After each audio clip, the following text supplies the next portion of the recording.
Hello everyone, अब हम पढ़ेंगे क्लास 6 की civics chapter number 4। Chapter number 4 का नाम है की एलिमेंट्स ऑफ डेमोक्रेटिक गवर्नमेंट। मतलब हम डेमोक्रेटिक गवर्नमेंट के बारे में बात कर रहे हैं। पिछले यूनिट में हम लोगों ने गवर्नमेंट के 2 टाइप्स देखे थे, मोनार्की एंड डेमोक्रेसी। मोनार्की में क्या था, किंग या क्वीन थे जो हेरिडिटरी आते थे, जस्ट क्योंकि they were born in the same family, इसलिए वो लोग रूल करते थे। डेमोक्रेसी में लोग अपने लोगों को खुद इलेक्ट करते हैं और जिसको इलेक्ट करते हैं they are representative of the people, वो लोगों के रिप्रेजेंटेटिव होते हैं और वो जाके लोगों की सारी समस्याओं का समाधान करते हैं। अलग अलग तरीके से एक्ट्स बनाए, लॉज बनाए, इस तरीके से वो काम करते हैं। इस मैप को पहले देख लेते हैं। इस मैप में है this is north America, this is south America, ये हम ऑलरेडी पढ़ चुके हैं। This is Europe, Asia and Africa, इधर से ऑस्ट्रेलिया। अफ्रीका में साउथ अफ्रीका एक कंट्री है। साउथ अफ्रीका की स्टोरी है यहाँ पे हेक्टर पीटरसन की। हेक्टर पीटरसन नहीं चाहते थे इंग्लिश लोगों की लैंग्वेज सीखना, वो अपनी जुलू लैंग्वेज सीखना चाहते थे। इसके लिए पुलिस ने उनको शूट कर दिया था, मार दिया था। अभी अपार्थाइड क्या है? अपार्थाइड एक कंसेप्ट है जिसका मतलब है separation on the basis of race. Race के आधार पे सेपरेट करना, अलग कर देना। रेस का मतलब होता है, कुछ लोग वाइट होते हैं, है ना, वाइट का मतलब गोरे लोग हैं। Indians are known as brown, Africans are known as black and a few Chinese and Korean और इन सबको येलो कहा जाता है। और अगर हम रेस को बहुत मेजर फॉर्मेट में अगर देखें तो these are just bifurcated on 2 ways, whites and non whites, गोरे या फिर जो गोरे नहीं हैं। अभी गोरे का मतलब कौन होता है? गोरे लोग होते हैं इधर ब्रिटिश, अमेरिकन या यूरोपियंस। इंडियंस या ब्राउन कौन है? जितने भी एशियंस हैं ये सब ब्राउन आते हैं। ब्लैक जितने भी अफ्रीकन्स हैं they comes into black, and जितने भी इधर से China, Japan, South Korea, North Korea, जितने इधर से फिलीपींस, ये लोग आते हैं, these are known as yellow because they have a yellow skin tone. South African people were divided into white, black, Indian and coloured. जितने भी नॉन वाइट होते हैं, जो लोग गोरे नहीं होते हैं, इनको कलर्ड कहा जाता है। इसमें सब आ जाते हैं, इसमें वाइट, इसमें ब्लैक भी आ जाते हैं, इसमें इंडियन भी आ जाते हैं। साउथ अफ्रीका में जितने भी हॉस्पिटल्स थे, ये एम्बुलेंसेस थी, ये सब सेपरेट थी। जितनी पब्लिक सर्विस थी वो सब सेपरेट थी। और जो वाइट्स के लिए जितनी भी सर्विसेज थी, हॉस्पिटल्स या एम्बुलेंसेस थी, उनमें ज़्यादा वेल इक्विप्ड थी, उनमें ज़्यादा फैसिलिटीज थी एज कम्पेयर टू ब्लैक्स के या फिर कलर्ड के। ट्रेन सेपरेट थी, बसेस सेपरेट थी, स्कूल सेपरेट थे, यूनिवर्सिटी सेपरेट थी, जितने भी पब्लिक सर्विस है वो सब चीज़ें सेपरेट थी। अब पब्लिक सर्विस क्या होती हैं? पब्लिक सर्विस वो होती हैं, वो सारी सर्विसेज जो गवर्नमेंट प्रोवाइड करती है, बी इट एजुकेशन, शिक्षा, है ना, हेल्थ फैसिलिटीज, हॉस्पिटल और ये सब चीज़ें। या फिर हम बात करें इंफ्रास्ट्रक्चर, सड़क, बिल्डिंग, या फिर हम बात करें सराय, जहाँ लोग रुकते हैं, ये सब चीज़ें, these all comes under public service. South western township ये जगह थी, इसमें हेक्टर पीटरसन रहते थे। वो और उनके क्लासमेट्स, उन्होंने एक प्रोटेस्ट किया, उन्होंने एक प्रोटेस्ट ज्वाइन किया। प्रोटेस्ट मतलब है कि एक तरह का विरोध उन्होंने विरोध प्रदर्शन किया अगेंस्ट लर्निंग अफ्रीकान्स लैंग्वेज। ये अफ्रीकान्स लैंग्वेज वो नहीं सीखना चाहते थे, वो अपनी जुलू लैंग्वेज सीखना चाहते थे। ये अफ्रीकान्स वाइट लोग बोलते थे इसको, और they wanted to learn Julu, और इसीलिए इस प्रोटेस्ट में he was killed, Hector was killed, उसको बुलेट लगी थी पुलिस की, और killed on 16 June 1976। African national Congress एक पार्टी है, इस पार्टी के लीडर थे नेल्सन मंडेला। इन्होंने अपार्थाइड सिस्टम के खिलाफ कई सालों तक प्रोटेस्ट किया और फाइनली वो सक्सीड हो गए 1994 में। South Africa became a democratic country. 1994 में डेमोक्रेटिक कंट्री बनी जिसमें हर रेस को इक्वली कंसीडर किया गया। इक्वली कंसीडर मतलब कलर्ड भी और वाइट्स भी, सबको इक्वल राइट्स थे। किसी को कुछ एक्स्ट्रा राइट या किसी को कुछ एक्स्ट्रा फैसिलिटीज नहीं थी, हर किसी को इक्वल ट्रीटमेंट था। All governments are elected for fix period. जितनी भी सरकार होती है किसी भी देश की, सबको एक फिक्स पीरियड के लिए, एक फिक्स टाइम पीरियड के लिए उनको इलेक्ट किया जाता है। हिंदुस्तान में 5 साल के इलेक्ट किया जाता है। अगर हम अमेरिका की बात करें, अमेरिका में 4 इयर्स की एक टर्म होती है, 4 साल एक गवर्नमेंट चलाएगी उसको। कभी कभी गवर्नमेंट पहले भी गिर जाती है, है ना, उसके बहुत सारे रीजंस होते हैं, जब हम बड़ी क्लासेस में जाएंगे तो पढ़ेंगे उसको। बाकी कोई भी सरकार 5 साल के ऊपर नहीं रूल कर सकती है हिंदुस्तान में, एक्सेप्ट इमरजेंसी लगी तो वो उसको हम 1 या 1.5 साल के लिए उसको एक्सटेंड कर सकते हैं। अदरवाइज ये 5 ईयर्स एक नेचुरल कंडीशंस में, एक नॉर्मल सर्कमस्टेंसेस जो होंगे उसमें 5 साल is the maximum period. People participated by taking interest in working of the government and by criticizing it when required।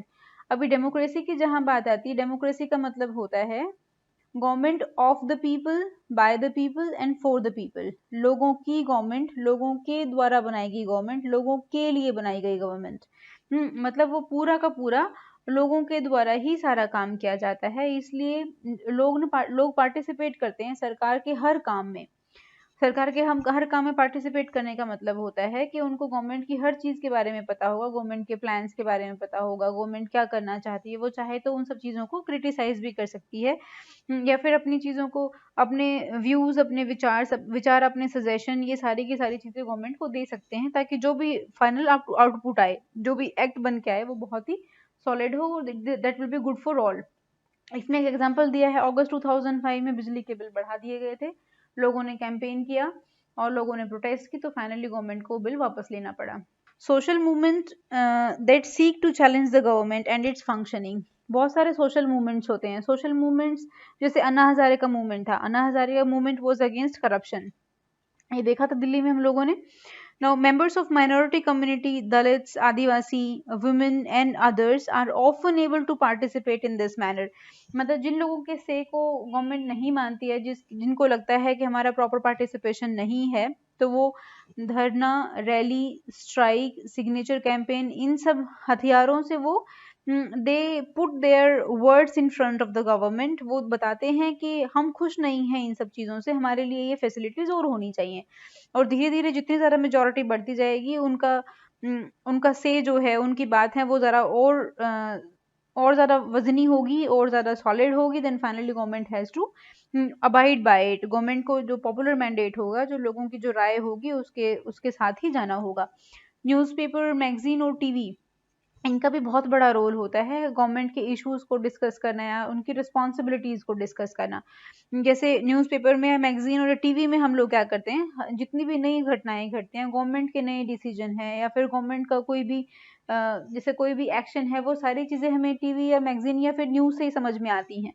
तो ये क्या है, ये एक विचार बनाने के लिए, एक पॉपुलर, जैसे हम बात करें कि लोग क्या सोचते हैं, है ना, उनके विचार सामने रखने के लिए, या फिर एक पॉपुलर मैंडेट क्या है, ये दर्शाने के लिए, इन सब चीज़ों के ऊपर बात करने के लिए they play a very important role. इसलिए सोशल मीडिया को बहुत रिस्पॉन्सिबल होना चाहिए, और इसलिए कहा जाता है कि सोशल मीडिया के पास बहुत पावर है, because it can change the thought of the public. लोग क्या सोचते हैं, किस तरह से वो अपनी चीज़ें बताना चाहते हैं, या फिर किसी भी मुद्दे के ऊपर उनकी जो राय है वो नेगेटिव है या पॉजिटिव है, या फिर वो और एक्स्ट्रा सजेशन क्या देना चाहते हैं। तो सोशल मीडिया या media can do a great role into it. आजकल सोशल मीडिया भी एक बहुत बड़ा हिस्सा बन गया है उसी का। आप डायरेक्टली अपने सीएम से या अपने पीएम से बात कर सकते हैं। कन्फ्लिक्ट्स कब होती हैं? कन्फ्लिक्ट जब होती हैं when people of different culture, religion, region और इकोनॉमिक बैकग्राउंड, जब they do not get along with each other. जैसे हम दो स्टूडेंट्स के बीच में कन्फ्लिक्ट कब होगी, इसने यस बोला, इसने ना बोला किसी भी चीज को लेके, इसने यस हो या इसने नो बोला, तो finally they fight on it, नहीं मैं ठीक हूँ या मैं ठीक हूँ। और ऐसे ही अगर हम डिफरेंट रिलीजन्स की बात करें, हिंदूज बोलेंगे हम ठीक हैं, मुस्लिम्स बोलेंगे नहीं हम ठीक हैं, सिख बोलेंगे हम ठीक हैं, तो या फिर हम बोले तमिलियंस बोलेंगे कि ए चीज होनी चाहिए, है ना, या फिर बोले कर्नाटका के लोग बोलेंगे नहीं बी होना चाहिए, दिल्ली के लोग बोलेंगे कि सी होना चाहिए। तो इस तरह से रीजन वाइज, रिलीजन वाइज, या फिर इकोनॉमिक बैकग्राउंड, या डिफरेंट कल्चर, या और भी बहुत सारे मैंडेट हो सकते हैं इसके अंदर, सोशल वैल्यूज, ये जब इन सब लोगों की आपस में विचार नहीं मिलते, देन फाइनली कन्फ्लिक्ट होती है, लड़ाई होती है। पीपल मे यूज वॉलेंट मीन्स, लोग हिंसक प्रवृत्ति के भी हो जाते हैं कभी कभी, या फिर एक हिंसक रास्ता भी अपना लेते हैं to settle down their differences, अपने से को आगे रखने के लिए या फिर अपनी बात को मनवाने के लिए। जहाँ से फियर, टेंशन ये इमर्ज होता है, यहाँ से लगता है कि मतलब बहुत डर की सिचुएशन बन जाती है, जैसे अभी कोविड-19 को लेके बना था। Government is responsible for helping to resolve conflict. Government क्या करती है? गवर्नमेंट सबके बीच में मीडिएटर का काम करती है, और गवर्नमेंट कहती है कि सब लोग, गवर्नमेंट का काम बेसिक क्या है कि लॉ एंड ऑर्डर और पीस मेंटेन करना।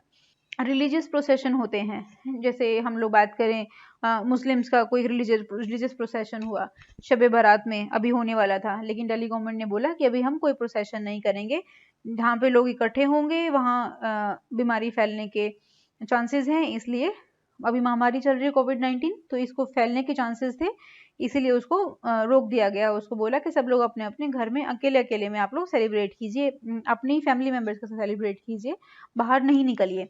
तो ऐसे ही बहुत सारी रिलीजियस प्रोसेशन होते हैं, हिंदूज के भी, सिख्स के भी, मुस्लिम्स के भी। तो इन सब जितने भी प्रोसेशंस होते हैं, यहाँ लड़ाई के चांसेस बढ़ जाते हैं, या फिर यहाँ कन्फ्लिक्ट के चांसेस बढ़ जाते हैं। यहाँ पुलिस का रोल मेन होता है, वो क्या करती है, अपने अपने जो कम्युनिटीज हैं इनके बीच में पीस मेंटेन करने के लिए बहुत एक स्ट्रॉन्ग मीडिएटर का काम करती है। रिवर्स, नदियाँ, ये भी एक सोर्स ऑफ कॉन्फ्लिक्ट बन जाता है स्टेट्स के बीच में। रिवर क्या होती है? कहीं से निकलती है, कि जैसे स्टेट नंबर ए से निकली, स्टेट बी से गुजरी, और स्टेट नंबर सी में जाके फाइनली फ्लो हो जाती है। तो अभी कावेरी वाटर डिस्प्यूट है ना, कावेरी वाटर डिस्प्यूट कहाँ? कावेरी नदी कर्नाटका और तमिलनाडु के बीच में है। कर्नाटका और तमिलनाडु के बीच में से लड़ाई होती है। अभी ये कृष्ण राजा सागर डैम है, ये कर्नाटका में है। ये इरिगेशन पर्पसेस के लिए एक डैम बनाया गया, और जिसकी वजह से जितनी भी बेंगलुरु सिटी की नीड्स हैं, ज़रूरतें हैं, वो सारी पूरी की जाती हैं। ऐसे ही एक मेटूर डैम है, ये है तमिलनाडु में। यहाँ से ये जो खेती के लिए, इरिगेशन पर्पसेस के लिए पानी चाहिए होता है, वो इस डैम से यूज किया जाता है, यहाँ से लिया जाता है। अब कन्फ्लिक्ट हो गई दोनों डैम की वजह से। अभी द डाउन स्ट्रीम डैम इन तमिलनाडु, तमिलनाडु क्या है, कर्नाटका ऊपर है, तमिलनाडु का डैम नीचे है। तो कर्नाटका क्या करता है, अपने कृष्ण सागर डैम में पानी भर लेता है, और मेटू डैम के लिए पानी कम हो जाता है, तो यहाँ के लोगों की जरूरतें पूरी नहीं होती। तो फाइनली दोनों के बीच में कन्फ्लिक्ट हुई। यहाँ सेंट्रल गवर्नमेंट आई, सेंट्रल गवर्नमेंट ने बोला कि दोनों लड़ो मत, है ना, आधा आधा पानी लो, इतना इतना पानी लो कि जिससे दोनों की जरूरतें फुलफिल हो सकें। देन फाइनली दोनों की कन्फ्लिक्ट रिजॉल्व हुई। इक्वालिटी और जस्टिस की जहां हम बात करते हैं, इक्वालिटी है समानता, मतलब सब लोगों को इक्वली ट्रीट किया जाए। जस्टिस है न्याय। जस्टिस और इक्वालिटी इनसेपरेबल है, इनको आप अलग अलग नहीं कर सकते। इक्वालिटी होगी तो जस्टिस भी होगा। मतलब हम बात करें कि बड़े छोटे में कोई डिफरेंसेस ना करें, डिफरेंट डिफरेंट कास्ट में कोई भी डिफरेंसेस ना करें, हम लोग, है ना, डिफरेंशिएट ना करें किसी के बीच में, बॉय और गर्ल के बीच में कोई भी डिस्क्रिमिनेशन ना करें, तो ऑटोमेटिकली क्या आएगा, न्याय आएगा, और हर किसी को इक्वल रिसोर्सेज मिलेंगे। अभी अनटचेबिलिटी की बात की गई है। जब अनटचेबिलिटी की बात की है, आर्टिकल 17, ये हमारे कॉन्स्टिट्यूशन में लिखा गया है, कॉन्स्टिट्यूशन का आर्टिकल 17, इंडियन कॉन्स्टिट्यूशन। आर्टिकल 17 कहता है अनटचेबिलिटी पहले अपने देश में होती थी, है ना, डॉक्टर बी आर अम्बेडकर उसके लिए उन्होंने फाइट भी किया, एंड देन फाइनली जब हमारा कॉन्स्टिट्यूशन बना तो आर्टिकल 17 के तहत इसको अबॉलिश कर दिया गया। मतलब कोई भी बंदा अनटचेबिलिटी को प्रैक्टिस नहीं करेगा, लेकिन अगर किसी ने की तो फाइनली वो एक पनिशेबल ऑफेंस होगा, मतलब उसके लिए पनिशमेंट मिलेगी। मतलब ऐसा नहीं है कि आपने बोल दिया है कि नहीं करेगा और वो हो गया। लेकिन ये बिल्कुल वैसा ही है कि चोरी करना बुरी बात है, लेकिन अगर आपने चोरी की तो आपको उसके लिए पनिशमेंट मिलेगी, you will be behind the bars, आपको जेल में डाला जा सकता है उस चीज के लिए। सेम वैसे ही बहुत सारी प्रिविलेजेस लोगों से छीन ली जाती हैं, या फिर हम बात करें उनको जेल भी हो सकती है, उनको फाइन भी हो सकता है।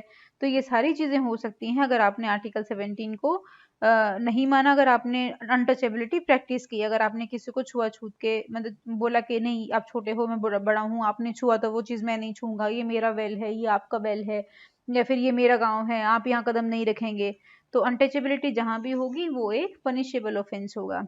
तो इसके तहत क्या है, इसके तहत इक्वालिटी प्रैक्टिस हुई और साथ में जस्टिस भी आया। अभी ऊपर हमने क्या देखा था, हम लोगों ने लैंग्वेज को लेके बात की थी। हेक्टर पीटरसन लैंग्वेज नहीं सीखना चाहते थे, इंग्लिश लोगों की लैंग्वेज, वो अपनी लोकल लैंग्वेज सीखना चाहते थे, जो उनका कल्चर है वो लैंग्वेज वो सीखना चाहते थे। अभी कल्चर का कितना इम्पैक्ट होता है, कल्चर कितना इंपॉर्टेंट होता है, इसके लिए हम लोग एक मूवी देखेंगे,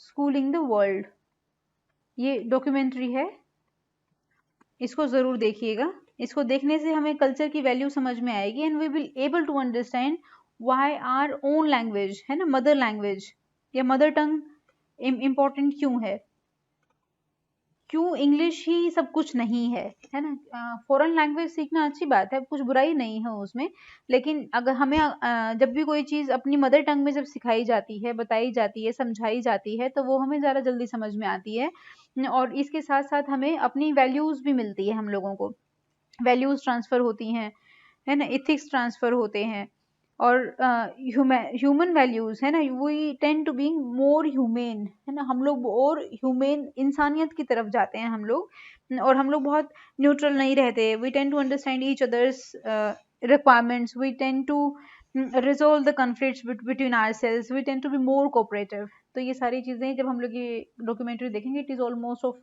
अप्रोक्सीमेटली 1 आवर की है ये, इसको देखेंगे तो you will tend to understand the correlation between language, culture, इन सब चीज़ों के बारे में आप अपनी, और importance of education system, education कैसा होना चाहिए और उसकी इम्पोर्टेंस क्या है, ये तीनों चीज़ें हम लोग समझेंगे उससे। Thank you so much.